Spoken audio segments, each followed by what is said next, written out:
This is Open Door with Vince Robinson. In-depth conversations with people who are making a difference in the lives of others here and around the world. Culture is at the heart of who you are. Know your culture, find yourself on Open Door with Vince Robinson. Grand Dawn and Great Rising, Cleveland, Ohio, and the rest of planet Earth. Welcome to another edition of Open Door with Vince Robinson. My guest this morning is Dr. Stella Iwuagwu. She has earned a Bachelor of Arts or Bachelor of Nursing Science degree, a master's degree in public health, and following her outstanding service and leadership in the field of reproductive health and rights in Nigeria, she was granted the Oprah Winfrey's funded African Women's Public Service Fellowship for a master's degree in management at the Wagner School of Public Service, New York University. She obtained a PhD in health education from Southern Illinois University, Carbondale, through the Walker Presidential Fellowship. She founded the Right to Health in 1999 to advance the right to health, especially for the most vulnerable. She championed the cause of persons with HIV, AIDS, and other vulnerable populations, and she initiated the Health on Wheels Project, a mobile clinic that took healthcare to hard-to-reach communities across Nigeria. She also initiated drop-in centers in Lagos and Abuja to help people addicted to drugs. Towards the end of her PhD program, Stella became paraplegic due to a motor accident in Nigeria. On completing her PhD, she secured a job as an assistant professor at the School of Health Sciences at Cleveland State University here in Cleveland, where she served for 6 years. Due to health complications and family tragedies, she retired from Cleveland State University and returned to Nigeria to continue her work towards the development of health systems in Nigeria. She is now in Cleveland, Ohio, and she is engaged in helping people through her knowledge of medicine and herbs. Welcome to Open Door with Vince Robinson, Dr. Stella Iwuagwu. How are you this morning, doctor? I am doing very well. Thank you so much for having me. All right. In addition to all those things, you have written a book, which we will talk about today, as well as talking about your history in the medical field. So I'm really excited about this conversation. People who know me know that I am very passionate about holistic health, and I talk about holistic health versus allopathic procedures and methodologies that many times injure people beyond a place where they could actually experience a quantum quality of health. So again, I'm happy to talk to you. You have a very extensive education in terms of medicine. So talk about your education and talk about why you are where you are today with respect to your approach to holistic health. Thank you very much, Vince. I have had a rich education in allopathic healthcare.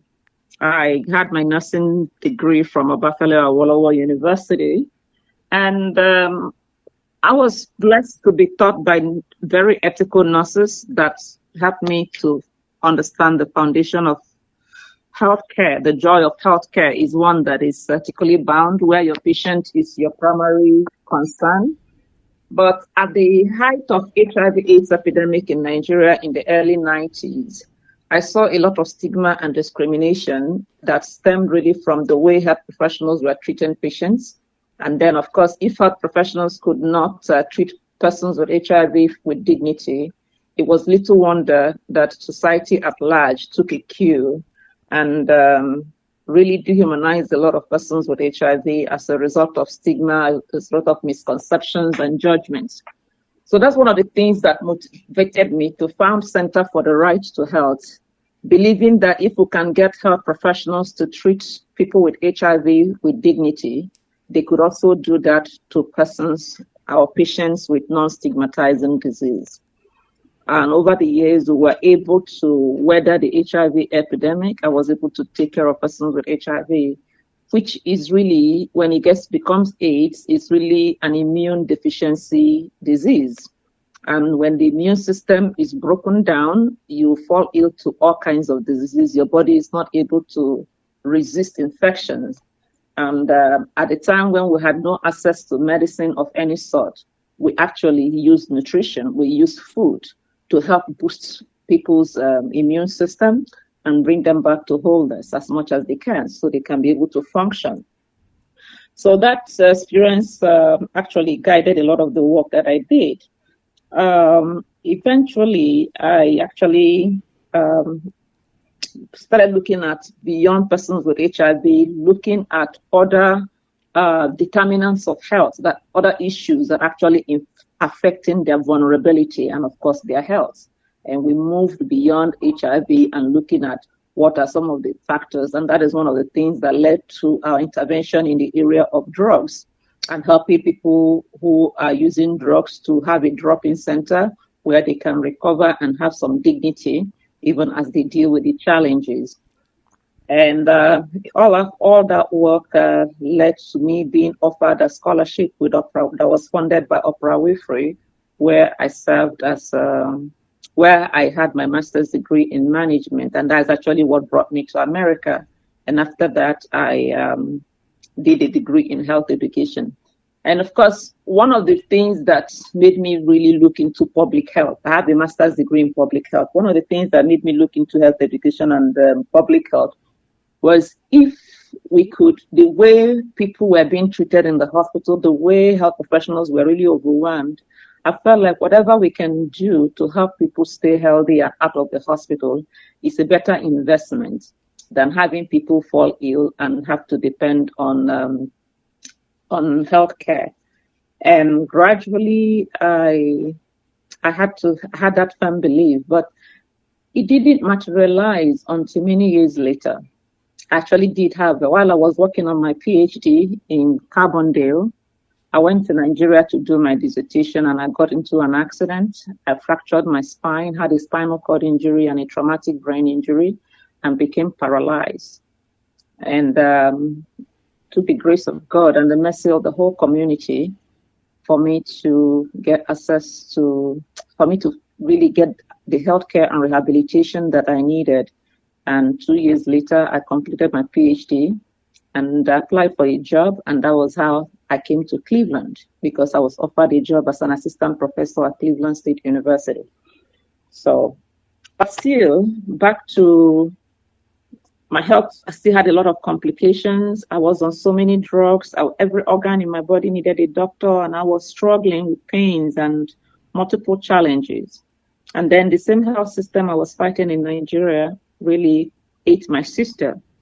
The health professionals left placenta in my sister's womb, and a couple of days after delivering her baby, she died. So it was on New Year Day, and when I got the news that I lost my sister, so I packed up my bag and went back to Nigeria with the goal of trying to see how I can improve the health system.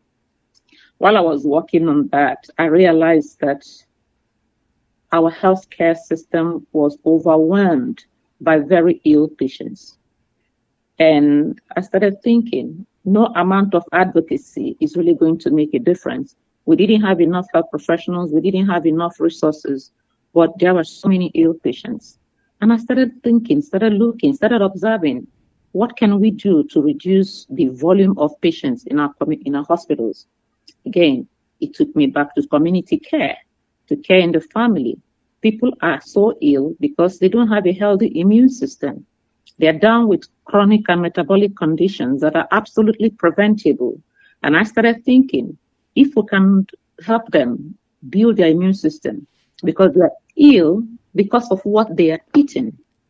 A lot of the food they were eating were poisoning them, because everywhere you go, people are carrying knapsack and spraying chemicals without an understanding of how they are used and the proper things to do, no regulation, nothing. And so a lot of this food are poisoning our people. They are falling sick with severe chronic condition, higher rates of cancers, kidney issues, liver issues that can really be traced back to the poor quality of food. They were also ill as a result of what they are not eating. A lot of the food people were eating were mainly carbohydrate based. There wasn't enough consumption of fruits and vegetables, which are really the things that build our immune system and the micronutrients that keep us healthy. And I started thinking, if I could get people to focus more on what they eat and the environment they live in, that I could actually be making a better contribution than all the energy I'm spending trying to convince doctors and nurses to practice with more dignity, because they were absolutely overwhelmed. Something else also happened to me that solidified that belief. When I left America to Nigeria, every organ in my body practically had a doctor. I was on so many medicines, about 21 of them that I had to take several times a day.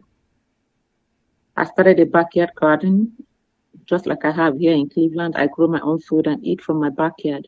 I went back home, and really the environment, the sunshine, the people, and most importantly, the food. I had the support that I need. I was having smoothies. I was taking herbal teas, all of them planted in my backyard. And gradually, miracles started happening within my body. I lost a bunch of weight from 280 pounds. I came down to about 150 pounds. My health improved. I was walking better. I was actually feeling better and it looked like I could fly. And I started weaning myself off many of those medicines.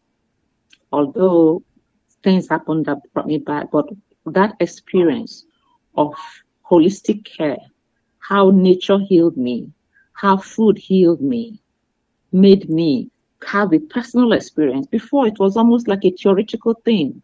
But when I personally experienced that conversion, I knew that food is medicine. It's not just a cliche. It is a reality. It happened for me. And I was determined to do whatever I can to make it happen to everybody that I know. So my backyard garden, my concept of backyard garden or homestead gardening became something I wanted for everybody. I wanted as many people as possible to grow their own food and eat what they grow. Because, like they said, if you don't eat your food as medicine, you will probably eat medicine as food. And these were some of the things that really helped me to push this mandate. It was almost like a career change. And people like, oh, Stella, did you leave healthcare to go into agriculture? And I said, well, I remember that they are all interconnected, that you're what you eat. They say an apple a day keeps the doctor away. They didn't say an aspirin a day keeps the doctor away. But that is really where my passion into holistic care, my passion into growing food, and also connecting it to the environment. I had to modify my theory of change, that we cannot accomplish the right to health until we accomplish the right to healthy food and healthy environment. That's really quite a story there, all of the things that you went through and the paradigm shift that occurred when you realized food being as medicine as opposed to having to take drugs for every organ in your body. It's really bizarre to think that the only way that you can survive is if you put synthetic things into your body in order to allow your organs to function. I want to ask you a few questions about the quality of food in Nigeria versus the quality of food in America and a few other things. And I also want to talk to you about your book, Nourishing Your Prostate, Harnessing the Power of Nutrition to Prevent Prostate Cancer. We'll talk about that when we get back. This is Open Door with Vince Robinson on 95.9 FM WOVU, Burton Belcar Community Radio. My guest is Dr. Stella Iwuagwu. We'll be right back after this. At CMSD, we believe in creating access to services, programs, and opportunities. Every day, we strive to provide innovative learning experiences where passions lead to career paths. From trade education to early college courses, the possibilities are profound, empowering every scholar to discover their path and achieve their dreams. The future of CMSD starts here. This message has been brought to you by Cleveland Metropolitan School District and WOVU 95.9 FM. Our voices united, Burton Belcar Community Radio. We are 95.9, streaming live on www.wovu.org, as well as providing you our free mobile app. Download through Google and Apple. Don't forget to see us on our social media platforms. Stay connected to WOVU 95.9 FM, Our Voices United, a Burton Bell Carr community radio station.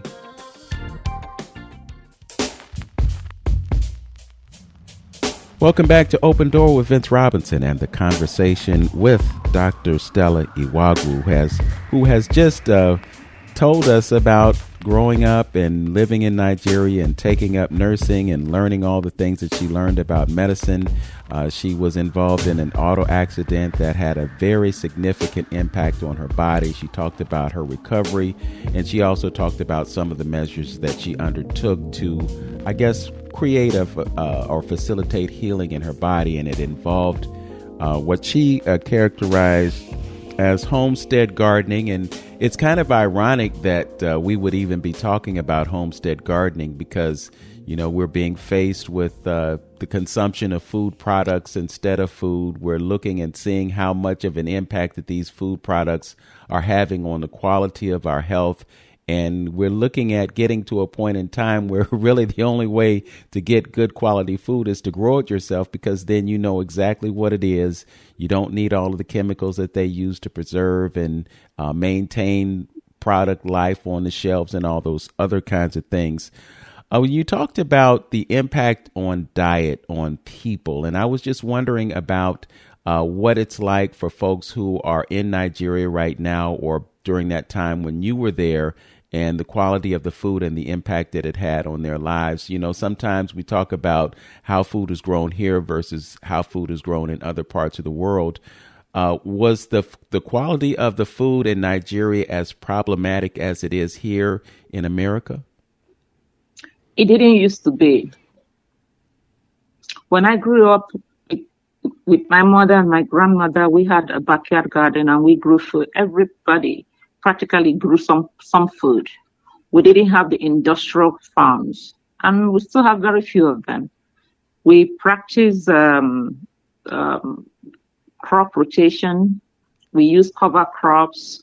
You know, there was enough labor, you know, even as kids, we were able to help in the farm or in the garden, and it was a lot easier, and the food was tasty and wholesome. But when I returned in 2015 in Nigeria, I saw a shift where a lot chemical had come in. When I was growing up, we didn't have chemical. I didn't even know there was something called weed killer. Fertilizers were just making its way into the system. But I still remember early on being able to clean out the goat pen and carry all the goat poo and pour it in our farm before going to fetch water from the stream and all that. But when I came back in 2015, back to Nigeria, all I saw was an influx of fertilizers. Every farmer was using fertilizers, and yet our product, where the output was actually less. I see people toiling and getting less. And I see farms that are clear, there's no weed in them, neither is there any cover crop, that are exposed to erosions because the rain keep washing away even the fertilizers they put there, and everything runs into the waters. I saw people carrying knapsacks and everything is sprayed. And I was so scared to eat anything that I'm buying from the market because I knew all of that were laden with chemical. I also saw an influx of consequences, but I started doing some research. I saw higher incidence of congenital malformation. I see everyone is struggling with arthritis, even when they are so young. So many chronic conditions. Diabetes was on the rise. I mean, it was crazy. And then, of course, there were the novel rich, there were the big supermarkets. There's so many processed food everywhere. The one way to show that you have made it is to eat processed food, the noodles, the packaged food. I remember one day getting into a supermarket and I wanted to make coconut rice, and my niece wanted coconut milk. And I said, read the label. What are those things in that? Does it sound like coconut milk? How many preservatives are used? What are those chemicals in it? I said, no, what would it take us to just go home? We have beautiful coconut in the yard, to just blend it up and get our own milk. And she said, Auntie, you are right. So there's a lot of dumping, a lot of, when we look at globalization, the act of globalization, the adoption of most Western model is just something we are taking on, but without also being discriminating. I remember when I was growing up, every yard had a garden. Then suddenly we had all these fancy estates and fancy houses. We had fancy flowers and fancy trees, but no fruit tree, no garden, no vegetables, no fruits. Even in the village, I couldn't get them to even get garden egg or some simple vegetable or fruit without having to go to the markets. And that really scared me. And it's one of the things that inspired my passion to get as many people as possible to begin to grow their own food in their own backyard. Like I tell them, why plant royal palm? Royal palm is a fancy palm. So why plant royal palm when you can plant coconuts? It is what really, when you come to my home in Nigeria, we have every fruit you can think of. It made me come up with the concept of edible landscaping. That means ediscape, meaning landscape your home. Make your home beautiful with things you can actually eat. You can plant your apples, you can plant your cherries, you can plant your coconuts, you can plant other palms. Even in your home, you can plant medicinal plants like herbs that you can use to heal your body. And those are the things that I actually did. And other people came, saw what I've done, and they want the same thing. And this is really the difference between, food in Nigeria used to really be wholesome and holistic. There's still a lot. And this was one of the reasons I started looking at regenerative agriculture, organic agriculture, zero waste. How can we use everything, our homestead waste? How can we do composting so that we don't throw things away? Like I used to tell people, it's like you went to the market, you buy things with your money, you come home, you put your money inside the trash, you pay somebody to throw your money away, then you go back to the market and buy back your money. But if we recycle, if we compost, all those would all stay. And it builds wealth because at the end of the day, most of the money we make is spent on food. So really, that is really what I saw that is different. A lot of people are not growing their food, and then we became so westernized, we became so modernized. In the rural area, there are more people growing their food, but in the city, this is not happening. And that is one of the things that I'm passionate in changing, not just in Nigeria, but also here. Like I tell people, if you can grow flower in a pot, you can grow pepper and tomato in a pot. Yes. So, you bring up an interesting point when you talk about rural versus urban. And right now there's a movement towards what they call 15-minute cities, and they're encouraging people to leave the rural areas and come to these highly concentrated centers of population where you don't live in the house anymore. You live in an apartment or a condo or something like that. And I know that there are ways that you can grow in your house. They have vertical farms and so forth and so on. But I guess what I'm thinking about also is just how do we get to people to get them to understand how detrimental the food products are? You get bombarded with advertising and they're dazzling you with colors and throwing all these flavors at you, which many times are artificial representations of the real thing. For instance, Twizzlers. Twizzlers is this red licorice and it's supposed to be strawberry, right? But then when you look at the bottom of the package, it says artificial ingredients. So there's no actual strawberry in that.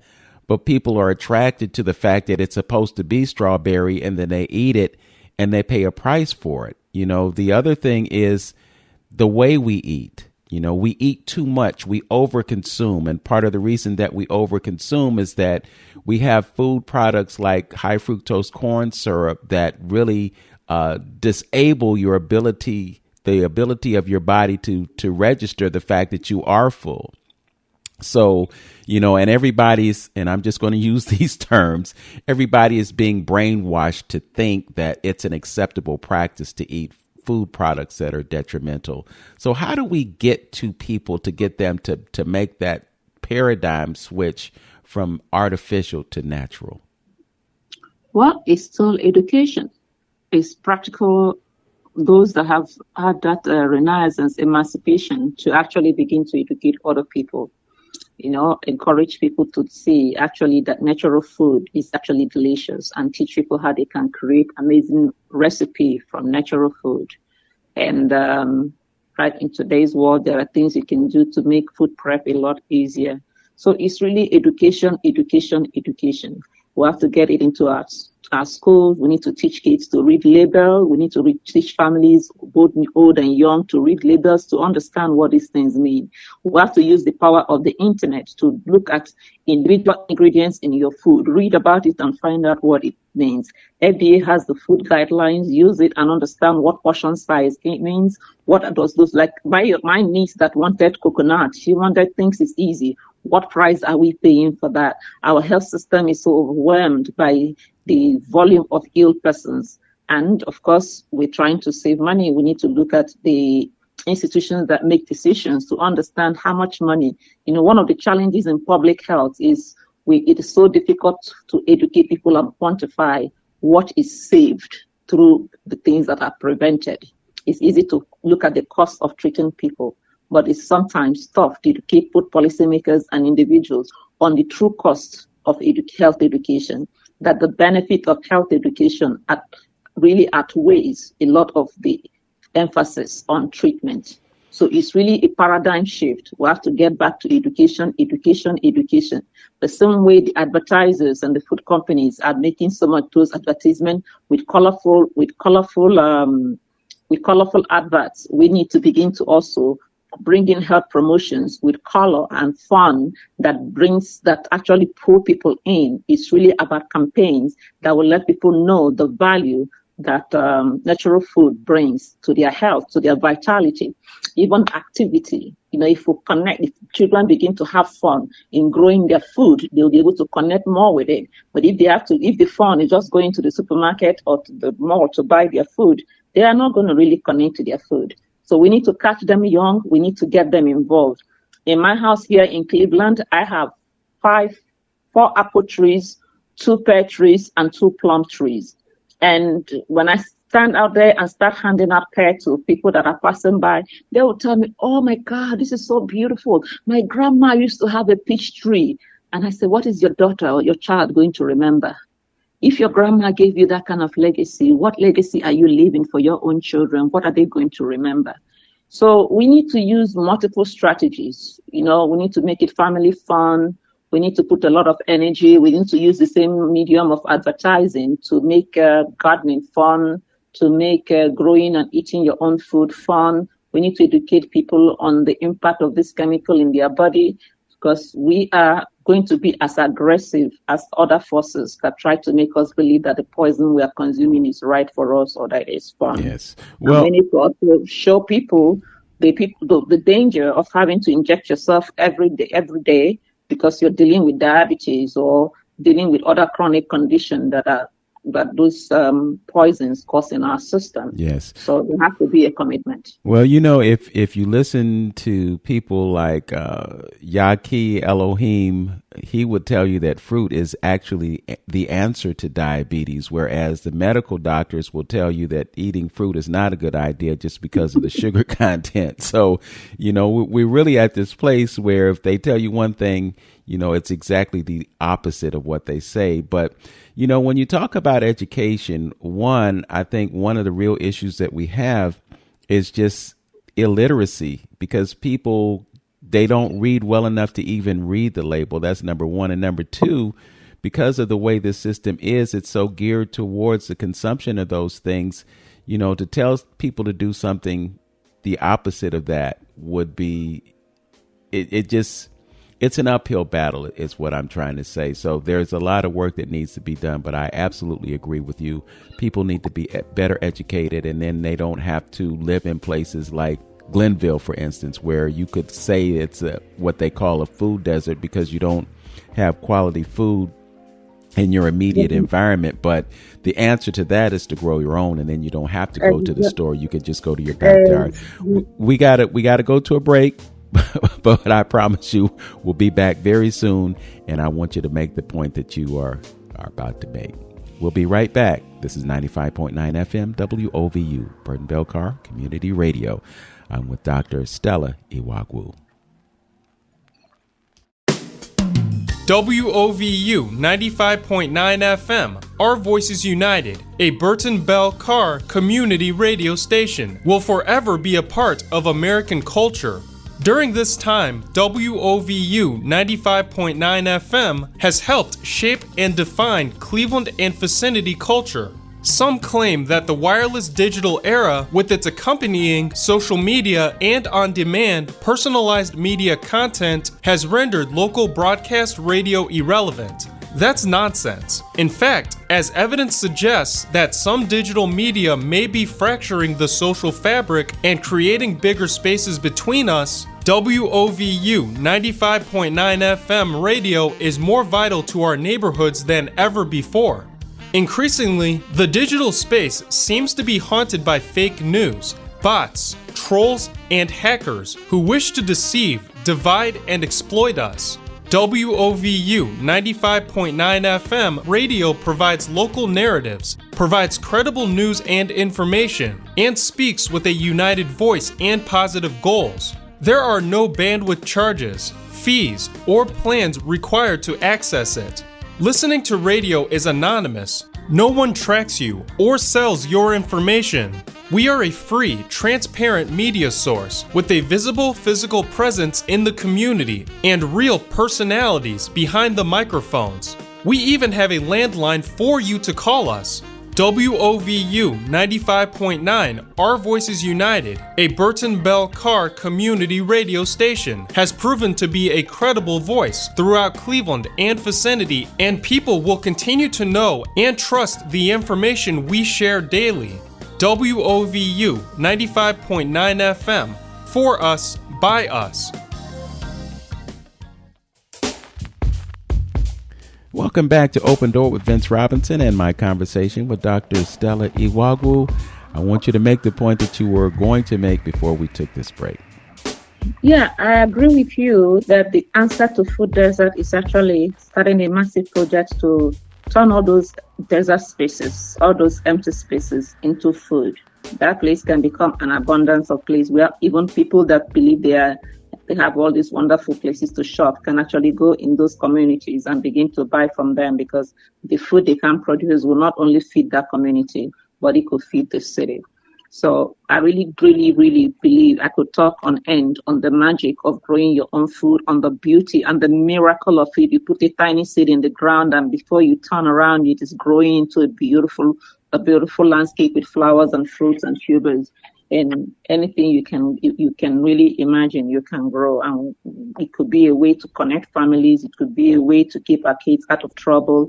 It could be a healing, not just of the land in terms of environmental health impact. It's also a healing for the families and a way to really heal our body and our soul. And I just want to segue into the thing about prostate cancer and the book I wrote on nourishing your prostate. The journey of this book started actually with my father, and I want to share with you. My father, my loving father, had prostate cancer, and it started with enlargement, and he couldn't pee. And the doctor told us, just give him about 6 months, and they gave us all these medicines, and didn't really help much. And I just remembered, I did some research and started looking at how we can help my father through food. We started giving him soursop, we started giving him lots of mushroom, we started giving him lots of vegetables, ginger, turmeric, just natural food. And we were making that a smoothie, we were putting it in as part of his menu. And my father lived for 12 years. The same man that said cannot make it through 6 months, he lived for 12 years. And this is one of the things that motivated me to write this book, Nourishing Your Prostate. Let's not wait until when it's gotten aggressive, when you are giving 6 months. If we can start early to protect our prostate, and the same thing we say about prostate goes for our liver, goes for our kidney, goes for our heart, goes for our brain. We can nourish all of that, all of these organs. And of course, even our mental health can be nourished with food. Do you know that turmeric actually helps to elevate your mood? Do you know that ginger deals with inflammation, that even calms your asthma, calms your, what do they call it? Calms allergy. I remember the other day my daughter was sneezing because she had allergy and she couldn't find her inhaler. I made ginger tea for her and she came and she said, "Oh, mommy, your tea works." I said, "Well, I know. You won't believe me." So my point is, if we continue, I know there are many people that have been healed through change in life practices, especially nutrition modification. The act of gardening itself creates opportunity for physical activity. It creates opportunity to connect with the earth. It creates opportunity to be outdoors and enjoy the sunlight. What they call vitamin N for nature. Connecting with nature, connecting with food that is actually natural, has the power to heal you. The body can heal itself if you give it the building block to do so. But when you keep putting poison in your system, when you isolate yourself and you are not outdoors connecting with sunshine, connecting with good air, it's a recipe for disaster. So we just have to create programs like this, an opportunity for conversations and group and people to read books, maybe read it in group, talk about it in church, in every opportunity we get, so that people can actually nourish themselves. Of what use is it? You go to the gym, you spend hours in the gym trying to work out a sweat, when you can work out the same sweat joyfully, tending to your garden, taking care of your environment in a way that is holistic. You get the sun, you get connection with the earth, you breathe good oxygen and purified air. All of this will really heal your body in the long run.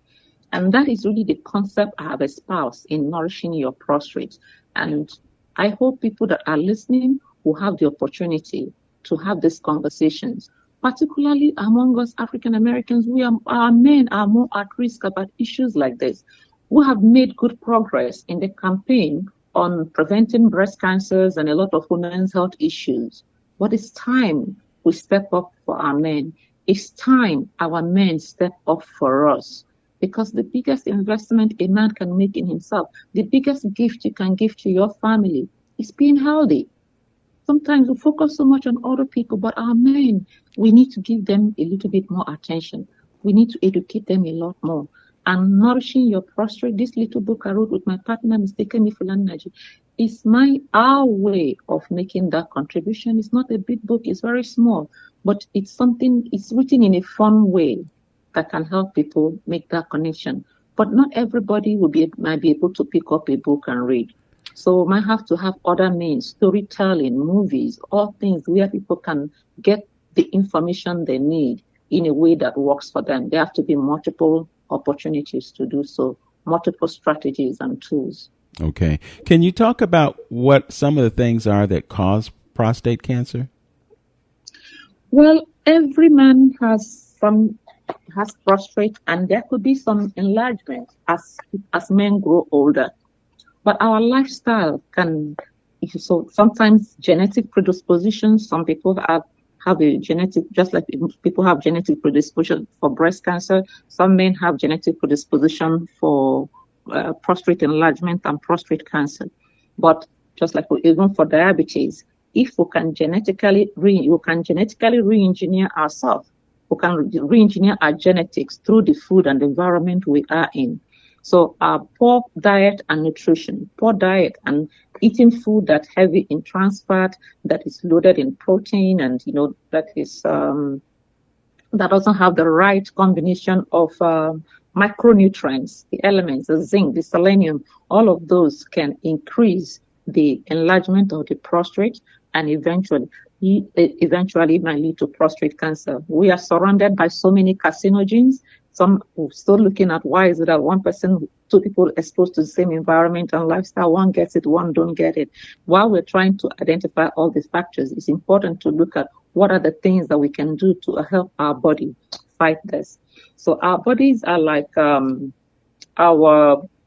you look at antioxidation, there are a lot of stressors in our environment, whether it is the chemical, whether it's the food we're eating, whether it's infections we get.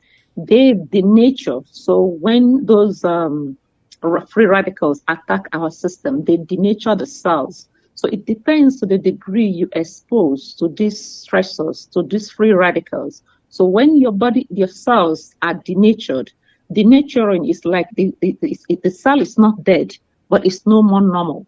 No cell wants to die without replicating itself.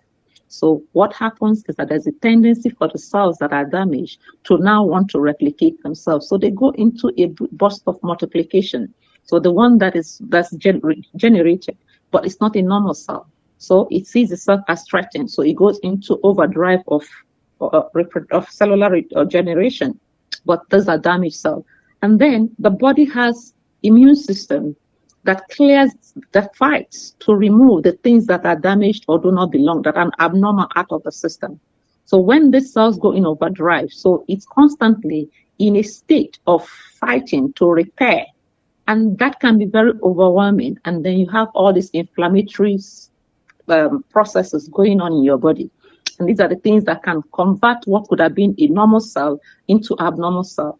And these abnormal cells will go into overdrive of overgrowth. You begin to have some of these tumors and cancers and enlargements. So having a sedentary life, not eating the right food that is rich in antioxidants, because it is the antioxidants that now overrides the oxidation going on in the body. So your ability to eat food that are rich in antioxidants would help prevent, not only they would correct the damage that had been done and cover the cells from continuing to denature. So they repair and protect. That's what antioxidants do for us. So if you're not eating food rich in antioxidants, you are setting yourself up for these kinds of cancers. Exercise is also a good one. If you're living a sedentary life, always sitting, you're not getting off to walk around, then you're exposing your cells, including your prostate, to these attacks. So we have to eat food. So it's important that we understand what are those food that are rich in antioxidants. And it's not something you take one day and it's gone. It is recommended that you eat 5 servings of fruits and vegetables every day. How many of us are eating that? If you're not getting that, then you're setting your body up for failure. But if you want to prevent your body from your cells from denaturing and getting into tumors and cancers, then you need to eat foods that are rich in antioxidants. Excuse me for interrupting, because you're exactly on point, and I just want to give this story, and I give it all the time, but because we're talking about prostate cancer, I want to tell you about a friend of mine who had it. He went to the doctor. The doctor said, we can get you in for surgery tomorrow. And he said, give me a minute to think about it. He went home. He did some homework. He did a raw vegan diet for 30 days. He came back to the doctor. The doctor said, what did you do? Because the cancer is gone.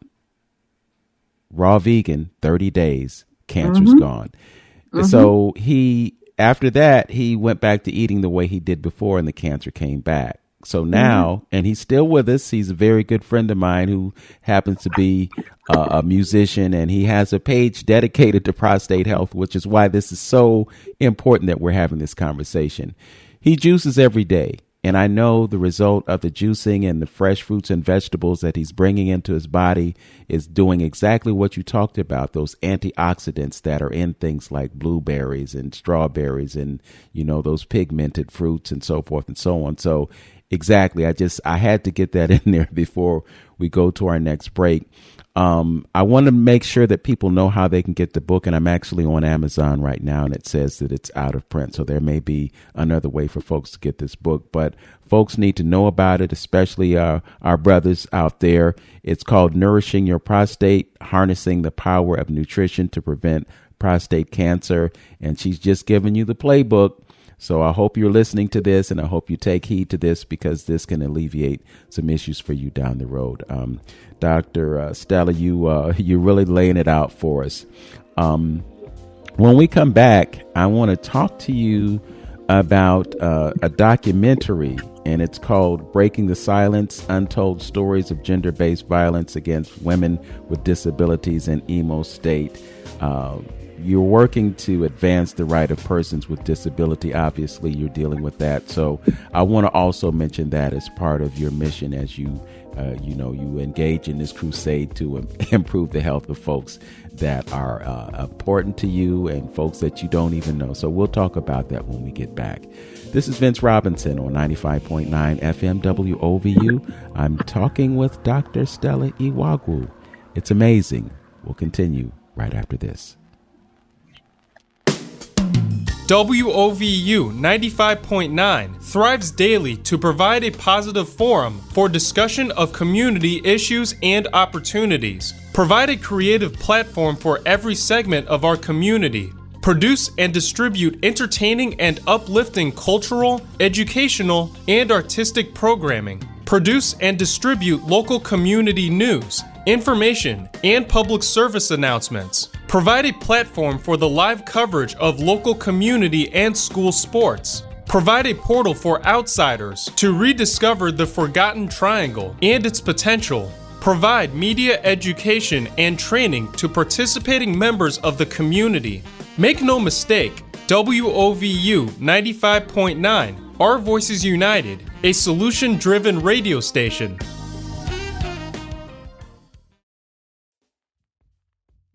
Welcome back to Open Door with Vince Robinson. We've been talking with Dr. Stella Iwuagwu, who has spoken to us about a book that she has written called Nourishing Your Prostate, Harnessing the Power of Nutrition to Prevent Prostate Cancer. And she wrote it with a partner that she mentioned earlier in our broadcast. And I also mentioned that, I was on Amazon and I don't see the book. Is there any other way that folks can get the book? I will actually contact the publisher. I know it was listed on Amazon. I don't know why it's not there. If they can send me an email on sewagwu@gmail.com, I'll certainly find a way to get the book to them. Okay. And sewagwu@gmail.com. Okay. I'll make sure that I put that in the description for this podcast once it goes up on YouTube. But again, this is a vital resource, and I just want to make sure that people have access to it. Yeah, and our teas, they can also get a range of our herbal teas on sdfarms.store. sdfarms.store. They could see the range of antioxidant-rich teas that the farm had produced. Okay. So let's switch gears and talk about this documentary that you did. Tell us about the documentary and why it was important for you to see that happen. Well, all my life I've served to protect the rights of the most vulnerable, starting first with persons with HIV, and then also looking at who are those that are most at risk of HIV and what are the factors that put them at risk.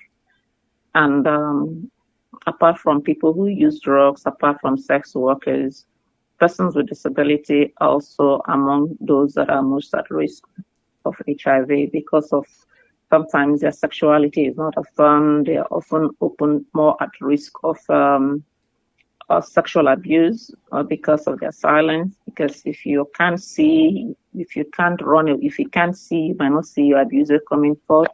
If you can't run, you cannot be able to get away from your abuser. If you can't talk, you might not be able to express your right to bodily integrity or even report whatever harm that had happened to you. So when I found these are the work that I was already doing, but when my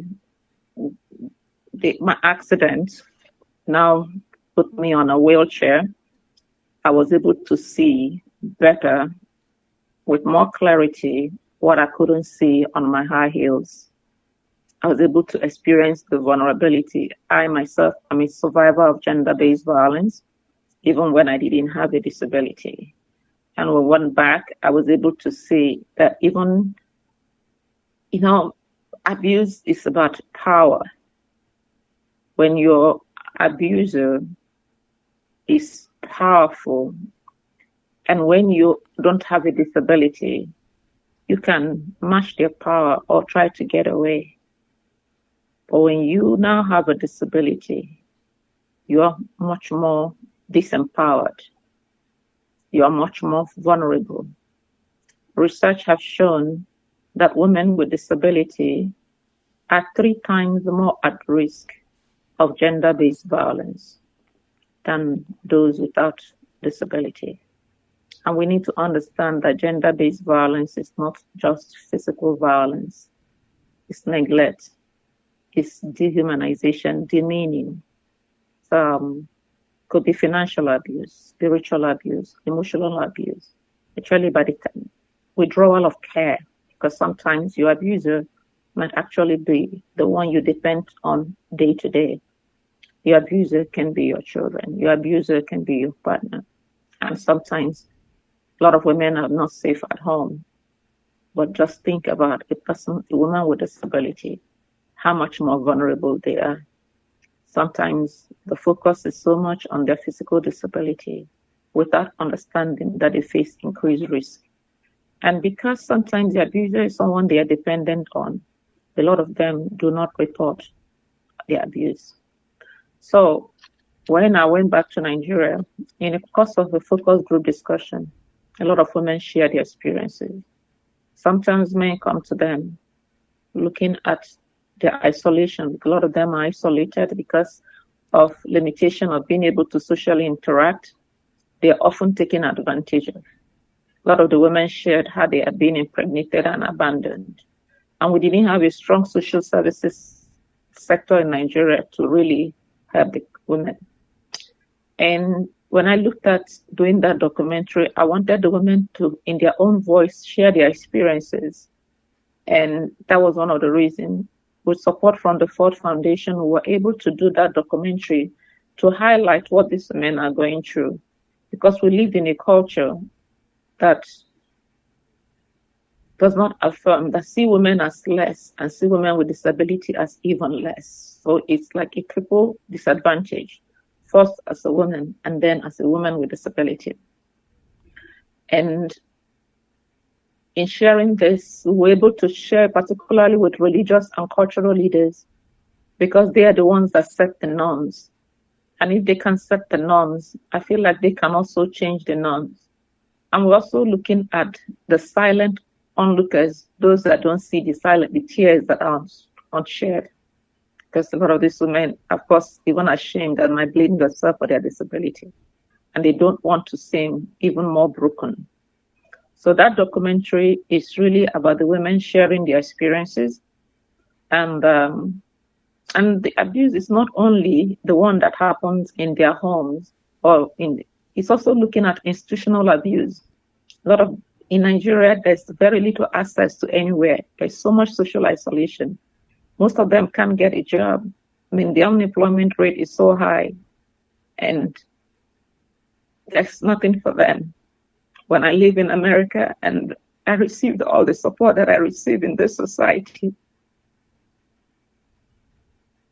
it breaks my heart to say that we have a society in Nigeria that do not really see what these people are going through because most people are in survival mode. We do not have a social services system that really affirms their right to dignity or their right to survive, their right to food or other rights. So for me, that is also a form of abuse. Just imagine a woman on a wheelchair pregnant or a woman that can't speak or can't see pregnant. What kind of services are available to them? What kind of support is available to them? I remember one time being in Nigeria and I went to a hospital and the nurse, I was sitting on a wheelchair and the nurse casually asked me to get on the couch and the couch was so hard. And she knew I had a spinal cord injury. How are they treated? We have a situation where deaf women are treated. It's like if they can't hear you, how can you communicate? Over here, you have an interpreter. You have sign language interpreters. Back in Nigeria, we didn't have enough of that. How do you talk to your health professional about your abuse when maybe it's your partner that abused you, that is sitting right there trying to interpret whatever you are saying? So the life of women with disability in Nigeria is just so heartbreaking that I felt like I need to do that documentary and tell their story. Every day that I go to hospital in America and they ask me, are you safe at home? My heart breaks into 1,000 pieces because I know a lot of women with disability in Nigeria, a lot of women in general in Nigeria. And it's not limited to Nigeria. Most places, particularly in Africa, are not safe at home. So I want people to watch that documentary and see the things we take for granted over here. For many, it's not accessible. You know, Dr. Stella, I appreciate your candor right now, and you're really opening some eyes and ears as well to the realities of the impact of colonialism over there and racism here in the United States. It's really tragic because, you know, you see so many stories of how people want to leave Africa and come to America, you know, with the thought that things are so much better over here. And from what you're saying, it seems to a certain degree that they may be right about that. But as we have this conversation, it seems like things are getting worse here. And, you know, Africa in certain places might be a place of refuge for those of us who have been so adversely affected by certain conditions. You know, when you think about the impact of the West, for instance, part of the reason that Nigerians have poor dietary habits is because of the influence of America and the things that we consume over here that are now being consumed over there. You know, you look at the impact that Bill Gates has had on African countries and companies like Monsanto or now Bayer, which basically are peddling genetically modified foods, seeds that are not, they're not heirloom seeds. They're seeds that require farmers to come back every year to get seeds that they would be getting from the produce that they grow. So again, thank you for being so, I guess maybe the term isn't vulnerable, but I can see that, you know, you really have been affected just by thinking about this. You did a TED Talk as well about empathy, and it's empathy costs no dime. And I'm thinking that there may be a relationship between the subject matter of your documentary and that TED Talk. Do you want to tell us about that TED Talk? Well, the TED Talk is really me sharing the need for all of us to stand up for the vulnerable, to open your eyes and see the vulnerable and to demand accountability. It takes courage to advocate for change, but it takes much more than that. It takes empathy to see the need for change itself. It takes empathy to see the vulnerable. It also takes empathy for you to be vulnerable and to connect with those that are also vulnerable. In the TED Talk, I talked really about patient rights and sharing my journey of why I became a nurse and the experiences that I've had with patient rights violations and the need to hold, the need for accountability, the need for activism, the need to raise our voices whenever we see injustice, to raise our voices. If we do not, we are all doomed, really, because the opportunities we all leave Africa to come and benefit in America happen because people stood up for their right. People stood up for even when they themselves are not personally affected, because they know that one day, if you don't speak up, one day it might be your turn. So that is demanded now more than ever. It's important that we have that empathy to connect to the weak and the vulnerable, to make that time to raise your voice, to contribute in any way you can, to affirm everyone's right to dignity, everyone's right to health, everyone's right to exist, everyone's right to safety. Because if we don't, we're collectively doomed, really. That's really what the TED Talk is all about, our collective responsibility. Because I remember back in Nigeria, within the health system, like I explained earlier, it's, you know, the resources are very limited, and the some will tell you, oh, our salaries have not been paid, there's not enough money to buy this or buy that or have state-of-the-art care. But there's something that do not cost a dime. There's something that do not cost any money, and that is empathy. It is compassion. It's more valuable than all the money in the whole world. And if you have it, you will put your dime where it matters the most. Okay. Well, this has been a very extremely informative conversation, and I just want to be able to amplify the things that you are passionate about. So I would like to invite folks to visit my YouTube channel, and I will post links to some articles and to her website where you can get more knowledge about what she has brought to us. Dr. Iwuagwu, thank you for joining me on Open Door. Thank you very much, and thank you, people, for listening. All right. And as always, know yourself, love yourself, be yourself. Make today your absolute best day. Peace.